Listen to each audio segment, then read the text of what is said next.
Hello नमस्कार दोस्तों, आज की इस वीडियो में आपका बहुत बहुत स्वागत है। दोस्तों, आज की इस वीडियो में हम बात करने वाले हैं एक बहुत ही इंपॉर्टेंट चैप्टर। और चैप्टर का नाम क्या है? चैप्टर का नाम है, हमारे पास बहुत ही अच्छा शानदार जबरदस्त चैप्टर है, आपको पढ़ने में मजा आने वाला है इसमें। ठीक है, तो लेसन का नाम है भारतीय वैज्ञानिक जीवन परिचय एवं उपलब्धियां। क्या नाम है? भारतीय वैज्ञानिक जीवन परिचय एवं उपलब्धियां। हम यहाँ पर कुछ साइंटिस्टों के बारे में बात करने वाले हैं, उनके जीवन परिचय के बारे में बात करने और उनकी क्या क्या उपलब्धियां रही हैं उनके बारे में हम बात करने वाले, डिस्कशन करने वाले। ठीक है, तो वीडियो को एंड तक जरूर देखिएगा और ध्यान से समझना है। हर चीज को आपको बहुत आनंद आने वाला है पढ़ने में, ये मेरा विश्वास है। और आपको 100% दावे के साथ में कह सकता हूं कि आपको इस वीडियो में बताई गई हर चीज याद होने वाली है। ठीक है, तो हम पढ़ने वाले हैं चैप्टर नंबर साइंस का 10th क्लास के साइंस का लेसन नंबर 18 भारतीय वैज्ञानिक जीवन परिचय एवं उपलब्धियां। बहुत ही इंपॉर्टेंट चैप्टर है, आपको बस ध्यान से हर एक चीज को समझते हुए चलना है। ठीक है, तो सबसे पहले जैसा कि आप देख पा रहे हो, हम यहाँ पर पढ़ने वाले हैं सुश्रुत के बारे में। किसके बारे में? सुश्रुत के बारे में। यानी कि एक भारतीय सुश्रुत जो थे एक भारतीय वैज्ञानिक है बच्चों। किसे? भारतीय वैज्ञानिक है। ठीक है, सुश्रुत एक भारतीय वैज्ञानिक है। इनके सबसे पहले हम बात कर लेते हैं इनके जीवन परिचय के बारे में। ठीक है, तो जो सुश्रुत है ये विश्वामित्र के वंशज थे। ठीक है, ध्यान समझना हर चीज को। जो सुश्रुत है ये विश्वामित्र के वंशज थे। विश्वामित्र, अब देखो वंशज का मतलब क्या है। यहाँ पर जो विश्वामित्र थे उनके 100 पुत्र थे। कितने भाई साहब? फुल एनर्जी थी विश्वामित्र जी में और उनके 100 पुत्र थे और उन 100 पुत्रों में से एक कौन थे? सुश्रुत थे। ठीक है, समझना बात को।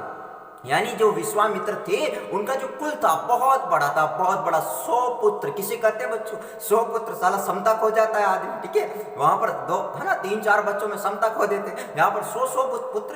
तो यानी जो विश्वामित्र थे उनके 100 पुत्र, तो उन्हीं में से एक थे हमारे कौन? सुश्रुत थे। ठीक है, तो सुश्रुत जो थे विश्वामित्र के क्या थे? वंशज थे। ठीक है, और कहा जाता है कि जो इनका जो जन्म हुआ आज से 600 ईसा पूर्व हुआ। ठीक है, 600 ईसा पूर्व हुआ। अब ये ईसा पूर्व का मतलब क्या है, थोड़ा सा मैं आपको इसको समझाना चाहूंगा।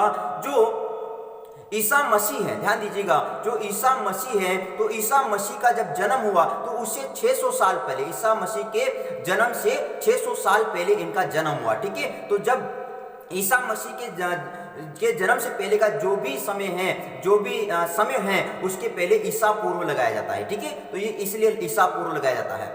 तो ध्यान दीजिएगा, जो सुश्रुत थे ये किसके वंशज थे? सो विश्वामित्र के वंशज थे। इनका जन्म आज से 600 ईसा पूर्व हुआ। ठीक है, 600 ईसा पूर्व हुआ। अगली बात हम यहाँ पर समझना चाहेंगे, वेरी इंपॉर्टेंट है और डायरेक्ट क्वेश्चन भी पूछा जा सकता है बोर्ड परीक्षा में, कि जो सुश्रुत थे इनके जो प्रारंभिक चिकित्सीय ज्ञान इन्होंने प्राप्त किया, प्रारंभिक चिकित्सीय ज्ञान जो इन्होंने प्राप्त किया सुश्रुत जी ने, ये कहां से प्राप्त किया? तो ये बच्चों हम कह सकते हैं कि सुश्रुत जी ने प्रारंभिक चिकित्सीय ज्ञान धनवंतरी के आश्रम से प्राप्त किया। कहां से?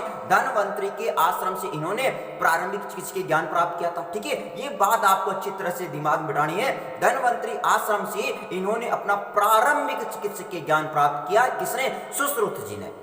वे सम्मान के साथ बोलना यार, सुश्रुत ऐसा तो नहीं कि सुश्रुत, भाई देखो पढ़ा रहा हूं मैं, कोई नहीं। तो सुश्रुत एक साइंटिस्ट थे, एक विज्ञानी के तौर पे इनको देखा जाता है, इसलिए हम कह सकते हैं सुश्रुत जी। तो जी लगाना कोई ऐसा नहीं कि आप गलत है ना, समझ जाओ बात को बच्चों। जी लगाने से आदर की भावना बढ़ती है। ठीक है, तो बड़ों के साथ जी लगाना जरूरी है। ठीक है, तो इसलिए मैं जी लगा रहा हूं। मेरे कोई मिलने वाले नहीं थे, मेरे सगे संबंधी भी नहीं है, ऐसा ना समझे आप। ठीक है, सुश्रुत जी का जो जन्म हुआ बच्चों, वो ईसा मसीह के जन्म से 600 साल पहले हुआ। इनके जो हम कह सकते हैं किसके वंशज थे? तो ये विश्वामित्र जी के वंशज थे। ठीक है जी, और इन्होंने प्रारंभिक चिकित्सीय ज्ञान कहां से प्राप्त किया? तो हम कह सकते हैं धनवंतरी के आश्रम से इन्होंने प्रारंभिक चिकित्सीय ज्ञान प्राप्त किया। ठीक है, इतना बात आपको क्लियर हुआ। इनका ज्यादा लंबा चौड़ा जीवन परिचय नहीं है बच्चों, क्योंकि इनके बारे में ज्यादा नॉलेज नहीं है। ठीक है, क्योंकि देखो ईसा मसीह के जन्म से 600 साल पहले बच्चों, 600 साल पहले सोचिए सही है ना, उस समय ना तो इतना टेक्नोलॉजी था ना कुछ चीजें थी, तो इनके बारे में ज्यादा मतलब जितना जानकारी जुटा सके उतना ही जुटा पाए। ठीक है, अब बात करते हैं इनका विज्ञान में योगदान। ठीक है, यानी कि विज्ञान के क्षेत्र में इनने जो काम किया वो विज्ञान के क्षेत्र में किस प्रकार से योगदान दे रहे हैं, ठीक है। तो वो बात हम समझने वाले। तो सबसे पहली जो बात हम समझने वाले हैं यहाँ पर, तो वो क्या समझने वाले, तो सुश्रुत ने सर्वप्रथम संसार को शल्य चिकित्सा का ज्ञान प्रदान किया, ठीक है। सुश्रुत जी ने, पहली लाइन ध्यान समझिएगा, सुश्रुत जी ने सर्वप्रथम संसार को शल्य चिकित्सा का ज्ञान प्रदान किया। शल्य चिकित्सा बोले तो सर्जरी, शल्य चिकित्सा बोले तो बच्चों सर्जरी का ज्ञान इन्होंने प्रदान किया, ठीक है। ये बात आपको सबसे पहले समझ में आनी चाहिए कि सुश्रुत जी जो थे, सुश्रुत जो वैज्ञानिक जो साइंटिस्ट थे, इन्होंने संसार को सबसे पहले शल्य चिकित्सा का ज्ञान प्रदान किया। शल्य चिकित्सा का ज्ञान प्रदान किया, किसका? शल्य चिकित्सा का ज्ञान प्रदान किया बच्चों, शल्य चिकित्सा का। तो सुश्रुत जी ने संसार को सबसे पहले किसका ज्ञान प्रदान किया? शल्य चिकित्सा का। सर ये शल्य चिकित्सा क्या होती है? तो बच्चों शल्य चिकित्सा मतलब इंग्लिश में, चूंकि आपकी इंग्लिश हाई फाई है तो इसलिए मैं कहना चाहूंगा शल्य चिकित्सा का मतलब होता है सर्जरी, और सर्जरी का मतलब होता है कोई भी भाग टूट जाता है, कट जाता है, तो वहां पर सर्जरी करना, ठीक है। वहां पर सर्जरी करना, उसको जोड़ना, उसको ठीक करना, ऑपरेशन करना, ये सारी चीजें शल्य चिकित्सा के अंतर्गत आ जाती है। मैं आपको आगे भी समझाऊंगा कि ये शल्य चिकित्सा की जरूरत क्यों पड़ी, ठीक है। तो सबसे पहला पॉइंट हमने क्या देखा बच्चों? सबसे पहला पॉइंट हमने देखा कि जो सुश्रुत जी थे, इन्होंने संसार को सबसे पहले शल्य चिकित्सा का ज्ञान प्रदान किया, ठीक है। इसके अलावा इन्होंने शल्य चिकित्सा, देखो शल्य चिकित्सा का इन्होंने सबसे पहले संसार को ज्ञान दिया, फिर इसके बाद कह सकते हैं शल्य क्रिया द्वारा इन्होंने अनेक जटिल ऑपरेशन किए, ठीक है। शल्य चिकित्सा द्वारा इन्होंने बहुत सारे जटिल से जटिल ऑपरेशन किए, ठीक है। बहुत सारे लोगों के जटिल ऑपरेशन किए इन्होंने। शरीर के अंग मान लो कट जाता, हार्ट कट गया तो उसको ठीक तो करना पड़ेगा, नहीं करना पड़ेगा, तो उसको जोड़ा इन्होंने। नाक कट गई, उसको जोड़ा। वैसे आगे बात करने वाले, ठीक है। तो लाइन को वापस से ध्यान से समझना है आपको। सुश्रुत ने सर्वप्रथम संसार को शल्य क्रिया का ज्ञान प्रदान किया तथा शल्य क्रिया द्वारा अनेक जटिल ऑपरेशन इन्होंने किए, ठीक है जी। इतना बात आपको समझ में आना चाहिए। दूसरा पॉइंट हमारा ये है कि सुश्रुत ने शल्य क्रिया में प्रयुक्त होने वाले, शल्य क्रिया यानी कि जो सर्जरी करेंगे, ऑपरेशन करेंगे, उसमें प्रयुक्त होने वाले 101, ध्यान देना, सुश्रुत ने शल्य क्रिया में प्रयुक्त होने वाले 101 यंत्रों का ज्ञान, 101, ध्यान समझना, 101, माइंड को खोल के रखो, 101 यंत्रों का ज्ञान संपूर्ण संसार को दिया। किन्होंने? सुश्रुत जी ने, ठीक है। तो सुश्रुत जी ने 101 शल्य क्रिया में प्रयुक्त होने वाले 101 यंत्रों का ज्ञान संपूर्ण संसार को दिया, ठीक है। संपूर्ण संसार को इन्होंने दिया कि 100, अच्छा चिमटी हो गया, कैंची हो गया, चाकू हो गया, क्योंकि शरीर, भाई मेरी बात सुनो, अगर अंग कट जाएगा तो उसको जोड़ने के लिए मान लो हड्डी है तो उसको में से मान लो कुछ ब्लड निकल रहा है या कुछ काटना है, तो ऐसा तो नहीं कि हम बड़ा कैंची लेकर के उसको कतर कतर कर देंगे, नहीं, बॉडी है भाई, कोई कपड़ा नहीं है जो आप इसको काट दोगे, ठीक है। तो सही ढंग से इसको काटना पड़ेगा। तो छोटे छोटे उपकरण जो होते हैं उन 101 यंत्रों के बारे में इन्होंने, या उपकरण कह सकते हैं अपन, उपकरणों के बारे में इन्होंने बताया, ठीक है। आपको ये बात समझ में आ गई होगी, ठीक है। अगला जो पॉइंट हम बात करने वाले हैं, तो इन्होंने कहा, देखिए मेरी बात सुनिए, जब भी हम जैसे मान लो हमारे घर में सब्जी बनाई जाती, समझने की कोशिश करना, हमारे घर में सब्जी बनाई जाती तो हमारे जिस बर्तन में सब्जी बनाएगी भाई, तो अब दोबारा अगर उसमें सब्जी बनानी तो पहले उस बर्तन को धोना पड़ता है, तब जाके हम उसमें अगली बार सब्जी बनाएंगे। ऐसा नहीं कि एक बार सब्जी बनाए, रात को रख दिया, सुबह वापस उसी जो भगोनी है उसी में सब्जी बना रहे, उसी बर्तन में सब्जी बना। अरे भाई दिमाग यार, उसको सही करो, कीटाणु पड़ गए मेरे भाई, उसमें कीटाणु पड़ गए ना, बहुत सारे उसमें सूक्ष्म जीव आ चुके हैं, वो उसको अगर उसमें सब्जी बनाएंगे तो भाई हमारा शरीर जो है ना बिगड़ जाएगा, समझ रहे हो ना बात, शरीर नष्ट हो जाएगा यार, तो पूरे लंबे समय तक जीना है अपन को, ठीक है। तो इसलिए जो नेक्स्ट पॉइंट, थर्ड पॉइंट की मैं बात करने वाला हूं, तो सुश्रुत जी ने क्या कहा? सुश्रुत जी ने कहा कि शल्य क्रिया से पूर्ण उपकरणों को क्या करना चाहिए? गर्म करना चाहिए, ठीक है। तो सुश्रुत जी ने कहा कि शल्य क्रिया से पूर्व उपकरणों को गर्म करने के उन्होंने निर्देश दिए, ठीक है। तो ये बात आपको ध्यान रखनी है। तो सुश्रुत जी ने क्या कहा कि शल्य क्रिया से पूर्व उपकरणों को क्या करना चाहिए? गर्म करना चाहिए, ठीक है। शल्य क्रिया से पूर्व उपकरणों को गर्म करना चाहिए, तो उन्होंने गर्म करने के निर्देश दिए, ठीक है। शल्य क्रिया से पूर्व उपकरणों को क्या करना चाहिए? गर्म करना चाहिए, ताकि उनमें जो कीटाणु है वो क्या हो जाए? मर जाए बच्चों, उनमें जो भी कीटाणु है ना वो क्या हो जाए? मर जाए, और उनमें किसी भी प्रकार का कोई आपूर्ति दोष ना रहे, ठीक है। उनमें किसी भी प्रकार का कोई आपूर्ति दोष ना रहे, ये बात वो बताई किसने? सुश्रुत जी ने। तो सुश्रुत जी ने क्या कहा? सुश्रुत जी ने कहा कि अगर आपको सर्जरी करनी है, ऑपरेशन करना है, तो उससे पहले जो आप उपकरण काम में ले रहे हो ना, उनको गर्म कर लो, गर्म पानी में उनको मतलब साफ कर लो यार, क्योंकि अगर साफ नहीं करोगे तो उनसे किसी दूसरे आदमी का ऑपरेशन किया होगा। और दूसरे ऐसा तो नहीं कि हर बार अलग अलग आदमी का ऑपरेशन करेंगे, तो अलग अलग उपकरण लाएंगे यार, कहां तक लाएंगे, इतना थोड़ा पैसा है अपने पास, ठीक है जी, नहीं।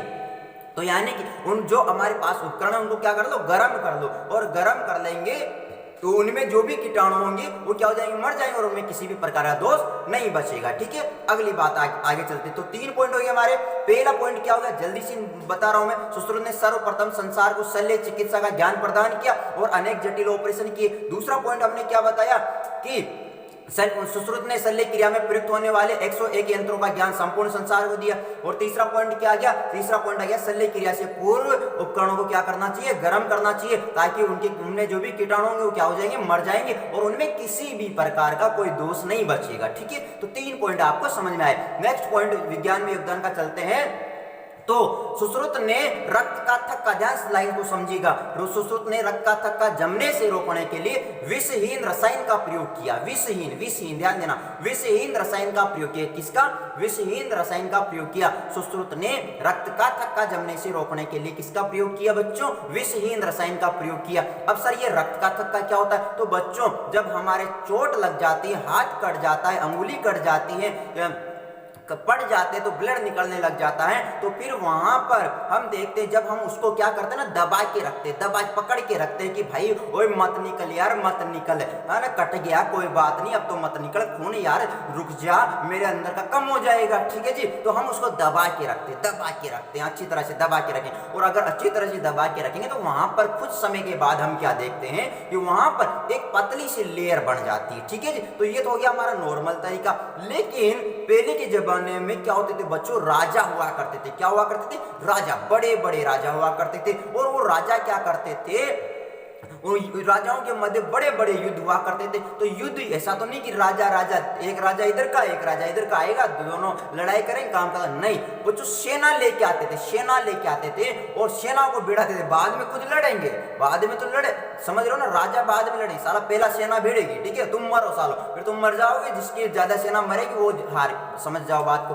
तो इस प्रकार से युद्ध होते थे। तो बेचारे सैनिक मरते थे, और किसी का हाथ कटता था, किसी का पैर कटता था, किसी के कहां भाला लगता था, किसी के कहां तीर लगता था, तो उनके ब्लड निकलने लग जाता था, ठीक है, खून, बड़ी मात्रा में खून निकलता था। तो उसको कैसे रोका जाए, क्योंकि अगर निकलता जाएगा तो फिर तो भाई वो मर जाएगा। तो उसको रोकने के लिए फिर वहां पर जो सुश्रुत जी ने सोचा कि यार ऐसा कोई जुगाड़ बनाया जाए, ऐसा कोई तरीका खोजा जाए जिससे रक्त का थक्का जम जाए और बेचारा वो थोड़ा बहुत देर तक तो मतलब जीवित रहे, ऐसा नहीं कि झट्टी मर जाए। क्योंकि अगर मान लो हाथ कट गया, मेरे भाई हाथ कट गया, तो ब्लड निकल जाएगा एक साथ और वो मर जाएगा, ठीक है। तो यानी कि सुश्रुत जी ने रक्त का थक्का जमने से रोकने के लिए किसका प्रयोग किया, विषहीन रसायन का प्रयोग किया, ठीक है। तो आई होप आपको समझ में आई होगी। तो सुश्रुत जी ने रक्त का थक्का जमने से रोकने के लिए किसका प्रयोग किया, सर विषहीन रसायन का प्रयोग किया, ठीक है।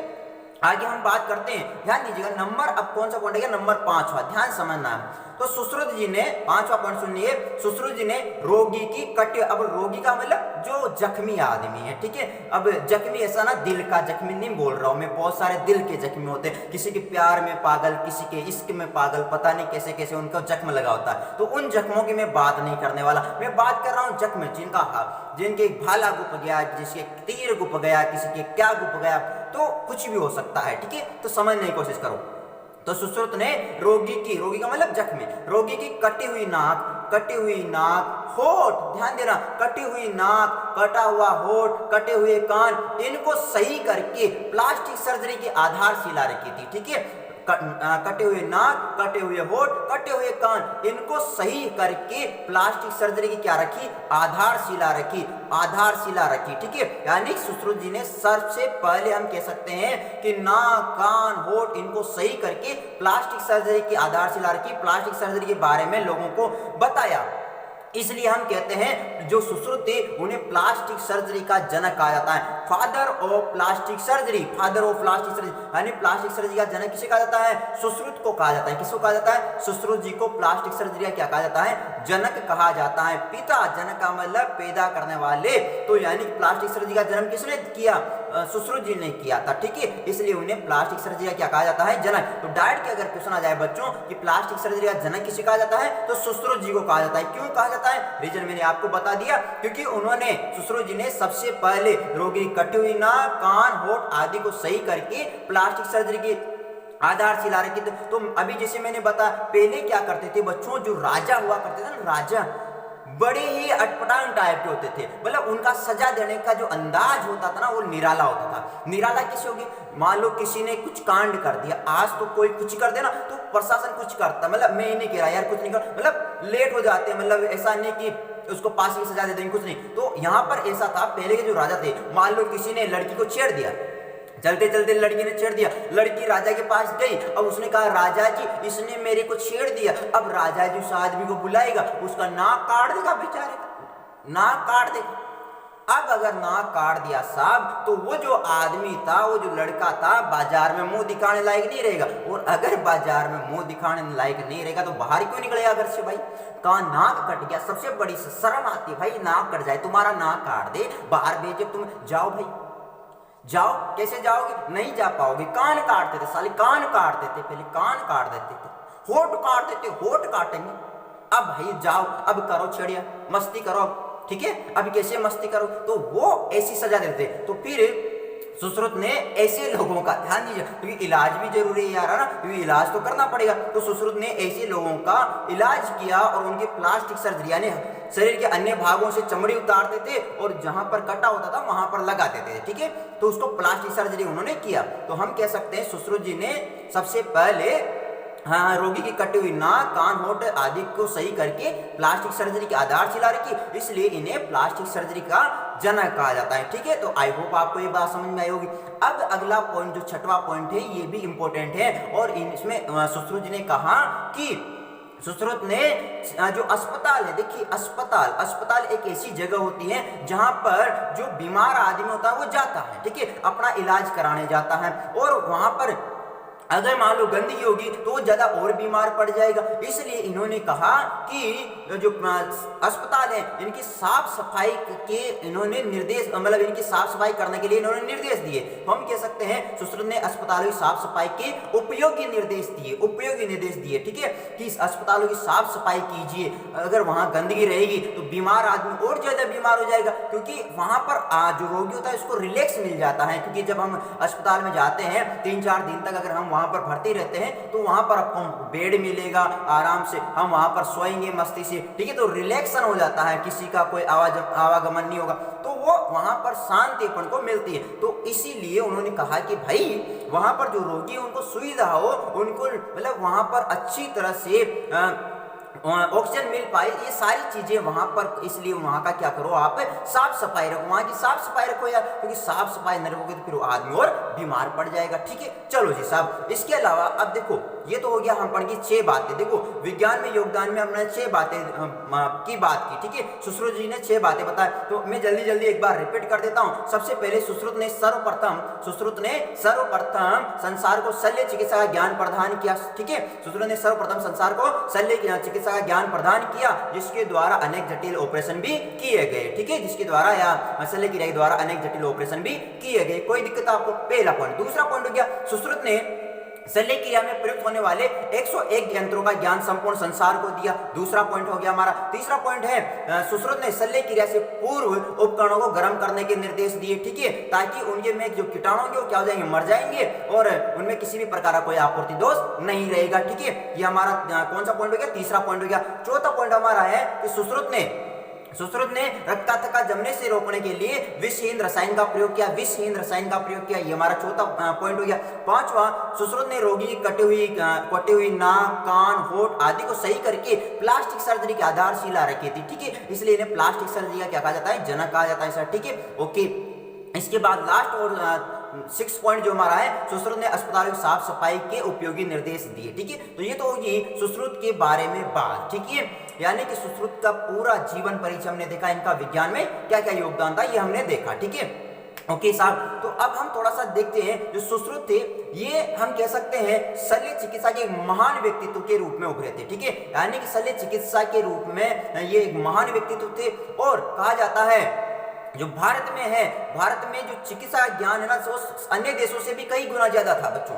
भारत में जो चिकित्सा ज्ञान था वो अन्य देशों से भी कई ज्यादा था। यानी जो भी अन्य बड़े बड़े आज जो विकसित देश जिनमें चिकित्सा ज्ञान भरपूर है, उनसे भी कई गुना ज्यादा भारत में चिकित्सा ज्ञान था। लेकिन हुआ क्या बच्चों कि इनके द्वारा, सुश्रुत के द्वारा एक ग्रंथ की रचना की गई थी, ठीक है, सुश्रुत संहिता। तो इसको अभी मैं बताने वाला था आपको कि सुश्रुत द्वारा रचित ग्रंथ जो है, सुश्रुत द्वारा रचित ग्रंथ वो कौन सा है? सुश्रुत संहिता। सुश्रुत संहिता बहुत इंपॉर्टेंट है, आपको ध्यान रखना है। डायरेक्ट यहां से क्वेश्चन आएगा, सुश्रुत द्वारा रचित ग्रंथ का नाम बताइए, तो आपको क्या बताना है? सुश्रुत संहिता। सुश्रुत द्वारा रचित ग्रंथ का क्या नाम है बच्चों? सुश्रुत संहिता सुश्रुत द्वारा रचित ग्रंथ का नाम है। अब ये जो सुश्रुत द्वारा ये ग्रंथ की रचना की गई, तो इसको अन्य अलग अलग भाषाओं में प्रकाशित किया गया। तो इसका जो इसमें जो बातें बताई गई थी उनको अन्य देशों ने भी अपनाना शुरू कर दिया। इसलिए वहां पर इन्हीं की बातों को वहां पर क्या करना, बड़े स्तर पर लागू करना चालू कर दिया। तो वहां पर जो चिकित्सा है वो सुधरने लग गई, ठीक है। वैसे हमारे भारत में भी हुआ, क्योंकि आज जो भी ये शल्य क्रिया से जो भी डॉक्टर हैं वो इन्हीं की बातों को फॉलो करते हुए चलते हैं, ठीक है। तो आई होप बच्चों मैंने आपको सुश्रुत जी के बारे में बहुत सारी जानकारी यहाँ पर बताई कि इनका जीवन परिचय क्या रहा, इनका विज्ञान में योगदान क्या रहा और इनके द्वारा रचित ग्रंथ क्या है। तो आपको पता चल जाना चाहिए सुश्रुत संहिता इनके द्वारा रचित ग्रंथ है, जो कि बहुत ही इंपॉर्टेंट है, ठीक है। तो अगर आपको ये वीडियो अच्छा लगा तो इसको लाइक, कमेंट और शेयर जरूर कीजिएगा। सब्सक्राइब करना मत भूलिएगा, ताकि आने वाली हर वीडियो का नोटिफिकेशन आपको सबसे पहले प्राप्त हो सके। Thank you, all the best, मिलते हैं नेक्स्ट वीडियो में।